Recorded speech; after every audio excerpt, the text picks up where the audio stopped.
A luz do sol atravessava as cortinas finas, deixando o ambiente banhado por um tom dourado suave. Clara estava sentada na beira da cama, os pés descalços tocando o chão frio, enquanto passava a ponta dos dedos distraidamente sobre o tecido do lençol. Corvo ainda estava largado na cama, os braços cruzados atrás da cabeça, observando-a com aquele sorriso preguiçoso e cheio de malícia. Tá com fome, passarinha? Ele perguntou, rompendo o silêncio. Clara balançou a cabeça, mas havia algo em sua expressão que Corvo percebeu de imediato. Não é só fome, né? Ele se sentou, puxando-a pelo braço para que ela voltasse a deitar ao seu lado. O que tá te incomodando? Eu te machuquei. Ela hesitou, mordendo o lábio. Você é sempre assim? Perguntou, a voz baixa. Assim como? Corvo arqueou uma sobrancelha, intrigado. Clara respirou fundo, tentando organizar os pensamentos. Sempre tão envolvente? Com todas as mulheres? Corvo soltou uma risada curta. Ah, então é isso. Tá com ciúmes, passarinha? Ela corou imediatamente, tentando se afastar, mas ele a segurou pelo pulso, puxando-a de volta. Não é ciúmes, ela rebateu, sem muita convicção. Eu só fico pensando. Você já esteve com tantas mulheres, e eu não quero ser só mais uma. O sorriso dele diminuiu, mas seus olhos ainda tinham aquele brilho brincalhão. Ele segurou o rosto dela com delicadeza, mesmo sabendo que ela não podia vê-lo. Elas não significam nada. Nunca significaram. E eu? Ela perguntou, a voz tremendo levemente. Ele ficou em silêncio por um momento, estudando-a. Então, com uma seriedade que Clara não esperava, respondeu. Você já é diferente, passarinha. Antes que ela pudesse dizer algo, alguém bateu na porta. Corvo. A voz feminina era melosa, cheia de intenção. Ele suspirou, soltando Clara e indo abrir a porta. Magali entrou com um sorriso que deixava claro suas intenções. Pensei em te fazer companhia, disse ela, ignorando a presença de Clara no quarto. Clara ficou rígida, apertando o lençol em suas mãos. Magali, Corvo começou, mas antes que ele pudesse terminar, a garota se aproximou, passando os braços ao redor do pescoço dele. Você sabe que eu faço tudo para te agradar, né? Ela sussurrou. Clara sentiu uma onda de raiva e desconforto tomar conta de si, mas antes que pudesse reagir, Corvo afastou Magali com firmeza. Não. A palavra saiu direta, quase fria. Magali piscou, confusa. Não. Ele balançou a cabeça, os olhos fixos nos de Clara, que estava imóvel na cama. Eu disse não. Magali bufou, claramente ofendida, e saiu batendo os pés. Vai enjoar dela também e depois sumir com ela igual às outras, saiu resmungando. Corvo voltou para perto de Clara, sentando-se ao lado dela.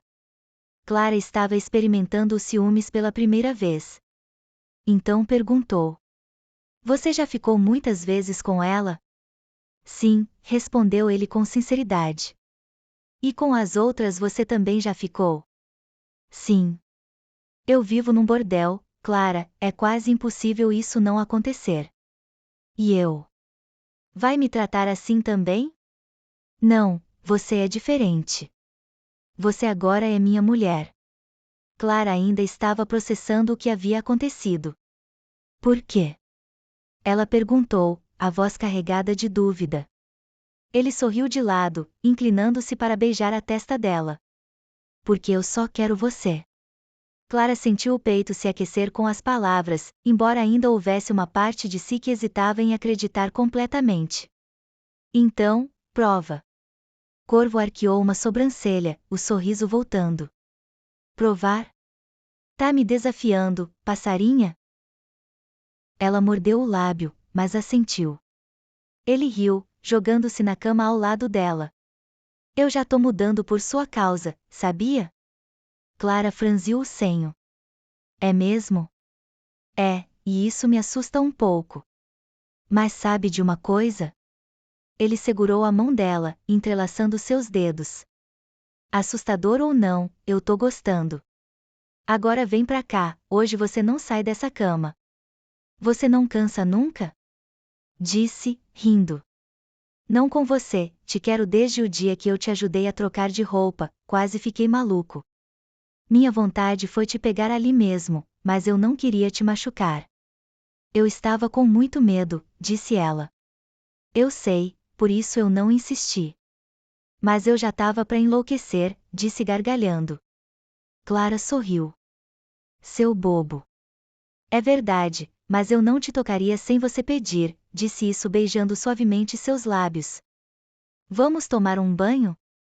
Convidou ele. Tá bom. A água morna escorria pelo corpo deles que estavam abraçados se beijando. Corvo então puxou Clara fazendo ela passar as pernas pela cintura dele, e fez amor com ela mais uma vez. Clara delirava de paixão, com gemidos e sussurros. Até atingirem o clímax ela relaxou sentindo o calor dele se espalhando dentro dela mais uma vez. Ele disse baixinho. Você tá me deixando maluco.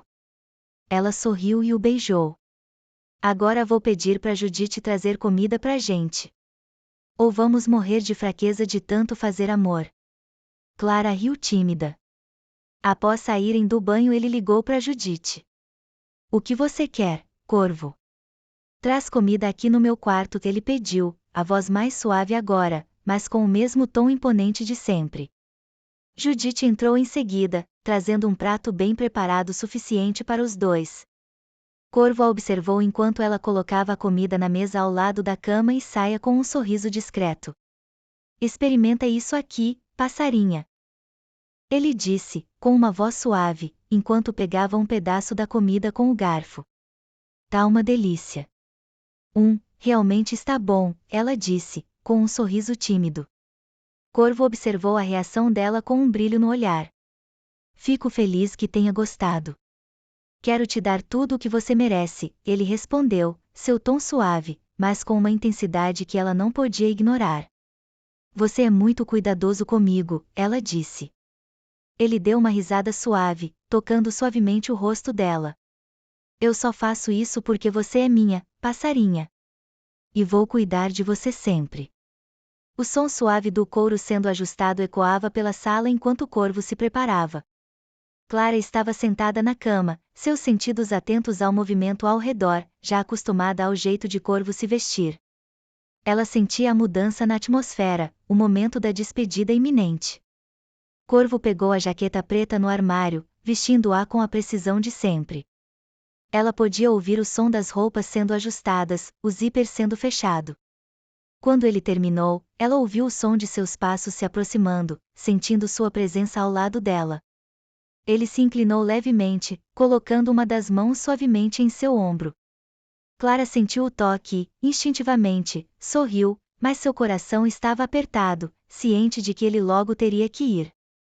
Não se preocupa, passarinha, ele disse, sua voz baixa e reconfortante. Vou descer rapidinho. Fica tranquila. Clara tocou a mão dele, como se precisasse de algo sólido para se agarrar. Vai ficar tudo bem, eu sei, ela respondeu, com a voz suave, tentando esconder a apreensão. Corvo sorriu, sentindo a atenção dela. Ele acariciou seu rosto suavemente. Eu volto logo, você sabe disso. E nada vai me afastar de você. Clara sentiu o calor das palavras dele e a segurança que transmitiam. Ela não queria que ele fosse, mas sabia que ele precisava cumprir com suas obrigações. Fica bem lá embaixo. Eu vou esperar por você, ela disse, confiando em suas palavras, mesmo que o desconforto ainda estivesse presente. Ele beijou a testa dela, um gesto de carinho, antes de se afastar e caminhar em direção à porta. O som de seus passos ecoou no corredor enquanto ele descia as escadas, deixando Clara sozinha no quarto, mas com a certeza de que ele voltaria para ela. Enquanto isso no quarto de Magali. O telefone tilintou baixinho no quarto de Magali, e ela atendeu rapidamente, sem perder tempo com formalidades. Souza, vou te ajudar. Do outro lado da linha, homem rosnou. Tô ouvindo. Magali olhou para a porta, certificando-se de que ninguém estava por perto. Vamos aproveitar o movimento de hoje. Vou cortar uns fios e guiar seus homens até o quarto dele. Eles pegam a garota e somem com ela. Houve um instante de silêncio antes da resposta de Souza. Certo. Que horas ele vai estar lá embaixo? Magali bufou, irritada. Ainda não sei. Ele não sai de cima daquela ordinária. Tá obcecado por ela. A resposta de Souza veio carregada de ódio. Desgraçado. Ela era pra ter sido minha primeiro. Agora esse marginal tá comendo ela direto. Magali sentiu um gosto amargo na boca. Ela também pensava o mesmo, mas não admitiria. Mas isso acaba hoje.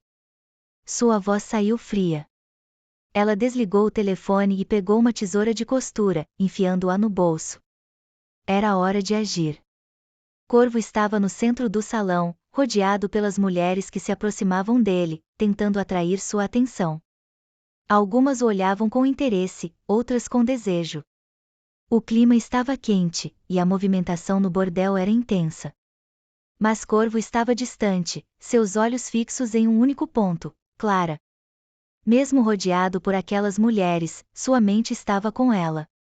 Magali estava observando tudo de longe, se escondendo nas sombras, esperando o momento certo para agir.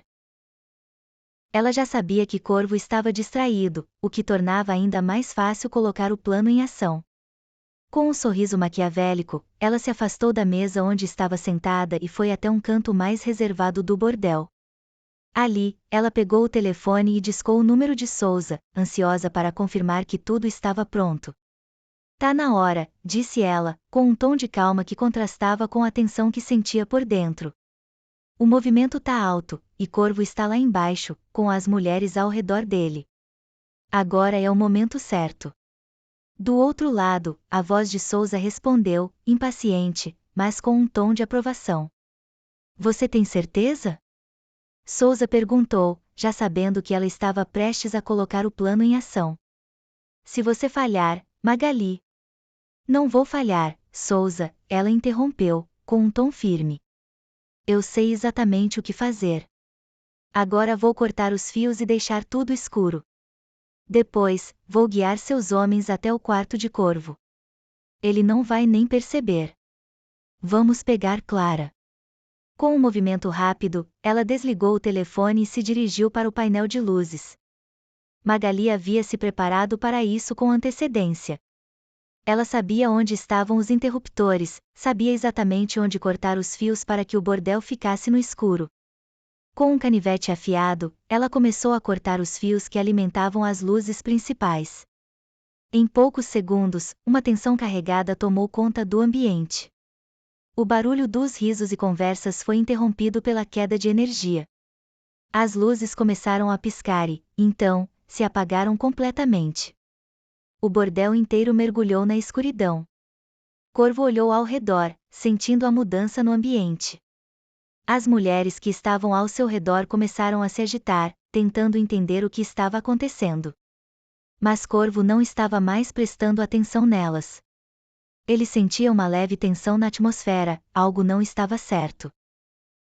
Ele ouviu o barulho do pânico crescente, mas não sabia exatamente o que estava acontecendo. Enquanto isso, Magali, já escondida na escuridão, guiava os homens do Souza até o quarto do Corvo para pegar a Clara. O som da escuridão se espalhou pelo bordel quando as luzes se apagaram, e, em seguida, a agitação tomou conta do ambiente. Clara, no quarto, sentiu o silêncio de repente, mas não entendeu a gravidade da situação. Ela tateava o lençol, tentando entender o que estava acontecendo, quando ouviu passos rápidos e pesados no corredor. Antes que pudesse se mover ou fazer qualquer coisa, a porta do quarto se abriu com força, e duas mãos a agarraram. Clara tentou reagir, mas sua visão nublada não podia ajudá-la a identificar quem estava ali. Ela sentiu o puxão forte e a pressão de um corpo contra o seu. O pânico começou a crescer em seu peito enquanto os sequestradores a arrastavam para fora do quarto. Calma, lindeza, fica quietinha, uma voz fria e ameaçadora falou perto de seu ouvido. Clara tentou gritar, mas as mãos ásperas impediram. Ela não conseguia distinguir a identidade do homem, mas seu instinto de sobrevivência disparou. Com força, ela foi empurrada para um corredor, onde tinha mais homens. Era como se o mundo ao seu redor tivesse desabado em um único movimento.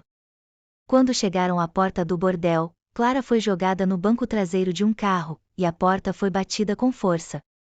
Ela ouviu o motor ligar e o carro começar a se mover, sua mente aflita tentando entender o que estava acontecendo. Antes do carro se distanciar, ela soltou um grito de desespero, que ecoou pela. Mas não havia ninguém para ouvir. No andar de baixo, Corvo estava distraído, quando, de repente, o grito de Clara cortou o ar. Seus sentidos ficaram alertas. Ele correu em direção à porta, já imaginando o que poderia estar acontecendo. Ele correu para fora do bordel, seus olhos focados no carro que começava a se afastar. Sem hesitar, Corvo correu para o seu próprio carro e partiu atrás deles. Seu coração batia rápido enquanto ele tentava alcançar o veículo. Mas acabou perdendo de vista, então seguiu até a casa dos Souza, mas ao chegar lá, encontrou a casa vazia. Ninguém. O que significava que Clara ainda estava com os sequestradores. Corvo sentiu a raiva e o desespero tomarem conta de seu corpo. Ele sabia que havia mais por trás disso. Ele lembrou-se de algo crucial: Magali. A mulher estava perto da caixa de força pouco antes do apagão. Com isso em mente, ele girou rapidamente nos calcanhares e retornou ao bordel. Ao entrar, ele não perdeu tempo e se dirigiu diretamente à sala onde Magali estava. Ele a puxou pelo braço com força, sua raiva visível. Eu sei que você sabe onde ela está, Corvo rosnou, a voz carregada de ameaça. Me diga agora, ou eu vou fazer você se arrepender de tudo. Magali, pálida, tentou se afastar dele, mas ele não a deixou ir. Eu não sei do que está falando. Ela tentou negar, mas Corvo apertou seu braço com mais força.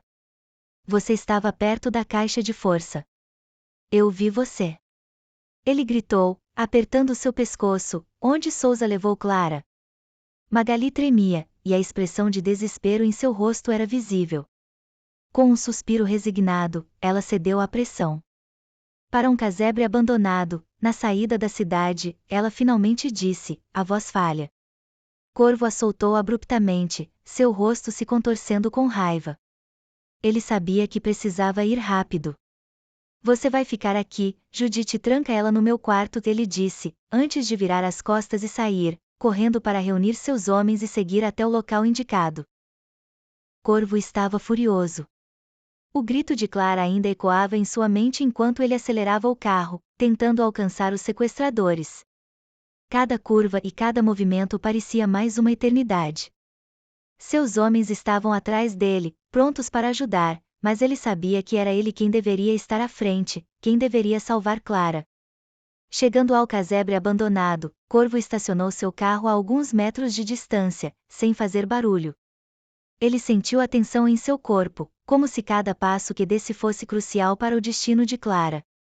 O barulho dos tiros começou a preencher o ar, e a adrenalina de Corvo se intensificou. Ele e seus homens correram até a porta do casebre, que estava ligeiramente aberta.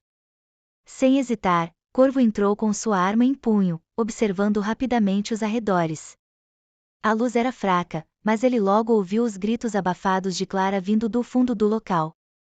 O som da sua voz o guiava como uma flecha certeira, e ele seguiu a direção, o coração batendo forte. Quando ele finalmente alcançou a sala, o cenário diante dele fez sua raiva transbordar. Souza estava em cima de Clara, tentando arrancar as roupas dela. Ela estava indefesa, seu corpo tremendo sob o peso do homem. Você nunca mais vai colocar as suas mãos na minha mulher. Corvo gritou com toda a força de sua raiva e dor, antes de puxar o gatilho. O tiro atingiu Souza com precisão, e o homem caiu no chão, sem vida. Clara, assustada e tremendo, estava deitada no chão. Ela levantou a cabeça assim que ouviu o som do disparo e, com os olhos cheios de lágrimas, tentou se recompor. Corvo correu até ela, deixando sua arma de lado enquanto se ajoelhava ao seu lado. Clara, ele sussurrou, tentando controlar a emoção na voz. Você está segura agora. Eu não vou deixar ninguém te machucar, nunca mais. Ele a pegou nos braços, sentindo o corpo dela trêmulo, e a segurou com força, como se temesse que ela desaparecesse. Ela estava apavorada, mas a presença de Corvo trouxe-lhe um alívio imenso. Corvo, ela disse baixinho, com a voz embargada pela dor e pelo medo. Eu estava tão assustada. Corvo não sabia o que dizer, as palavras não pareciam suficientes. Tudo o que ele queria era levá-la para longe dali, onde ela nunca mais teria que passar por algo assim. Ele a abraçou com mais força, apertando-a contra seu peito. Vamos sair daqui, Clara. Está tudo bem. Eu estou com você agora, ele disse, com firmeza. Com a ajuda de seus homens, Corvo a levantou e a carregou até o carro, em seguida deu ordens para limparem tudo sem deixar rastro. O caminho de volta para o bordel foi silencioso, com a tensão ainda no ar, mas Clara sentia que nada poderia acontecer enquanto estivesse ao lado dele. Ele tinha salvado sua vida. Quando chegaram ao bordel, a sensação de alívio de Corvo foi mista com uma raiva crescente. Seus olhos se encontraram com os de Magali, que estava presa no seu quarto. O ódio que ele sentia pela mulher era gigantesco, e ele não precisou dizer nada. A raiva em seu olhar já falava por ele. Magali, Corvo disse, com a voz gelada, se aproximando dela com passos firmes. Eu já matei o Souza, agora só falta você. Magali entrou em desespero. Ela sabia que não havia mais como fugir. O homem que ela sempre teve tanto medo agora estava diante dela, com a fúria nos olhos. Mas antes que Corvo pudesse agir, Clara o segurou pelo braço. Ela estava ainda um pouco abalada, mas havia algo em sua voz que o fez parar. Não, Corvo. Por favor, não a mate. Não quero que você mate mais ninguém. Corvo olhou para Clara, seu olhar suavizando com o pedido dela. Ele estava dividido. A raiva queimava dentro dele, mas ele sentia que, se fizesse aquilo por ela, talvez estivesse seguindo o caminho errado. Ele não queria que Clara o visse desse jeito, por ela ele queria mudar. Tudo bem, ele disse, com a voz firme, mas menos agressiva. Você está certa. Mas ela não pode mais ficar aqui. Magali, saia do bordel. Nunca mais apareça. Magali, tremendo, não ousou protestar. Ela sabia que não tinha mais espaço ali. Com um olhar vazio e derrotado, ela foi embora, sem mais palavras. Corvo então se voltou para Clara. Ele a puxou para si, envolvendo-a em seus braços com um suspiro profundo. Agora, você está segura. Nada vai te machucar novamente, ele disse, com uma ternura que raramente demonstrava. Clara sorriu fraco, ainda processando tudo o que havia acontecido. Rafael. Você me salvou. Eu não sei como agradecer. Eu nunca imaginei que poderia ser feliz assim, em um lugar como esse. Corvo a olhou, seus olhos suavizando ao ver a vulnerabilidade dela. Ele sentiu uma necessidade imensa de protegê-la, de dar-lhe tudo o que ela merecia. E isso não era mais só uma questão de desejo, mas de compromisso. Clara, ele disse, com voz firme e cheia de emoção, você não tem que agradecer. Eu vou cuidar de você, de agora em diante, como minha mulher. E você vai viver como merece, com paz, amor e longe de todo esse inferno. Ela parou, seus olhos começando a brilhar com uma mistura de alívio e felicidade. Era difícil acreditar que, depois de tudo, ela poderia ter uma chance de ser feliz ao lado dele. Mas, naquele momento, ela sabia que ele estava dizendo a verdade. Você vai me deixar cuidar de você agora. Vou encontrar alguém de confiança para cuidar do bordel e organizar a venda dele, e nós vamos começar uma nova vida, juntos, em outra cidade, longe de tudo isso. Só eu e você, Clara. Corvo então se ajoelhou diante dela, pegando sua mão com toda a seriedade. Clara, você aceita ser minha esposa? Eu quero passar o resto da minha vida com você. As palavras de Corvo emocionaram Clara profundamente. Ela sentiu seu coração bater mais forte, as lágrimas invadindo seus olhos. Não havia mais medo, não havia mais dúvida. Ela sabia que estava segura. Ele estava ali, ao seu lado, e ela o amava. Com um sorriso, ela respondeu: sim, Rafael. Eu aceito. Corvo a beijou com todo o amor que sentia por ela, selando o compromisso entre eles. Agora, juntos, eles iriam começar uma nova jornada. A vida de Clara estava prestes a mudar para sempre, mas, mais importante, ela sabia que nunca mais estaria sozinha. Eles ainda não sabiam, mas ela já carregava no ventre o fruto desse amor. Fim.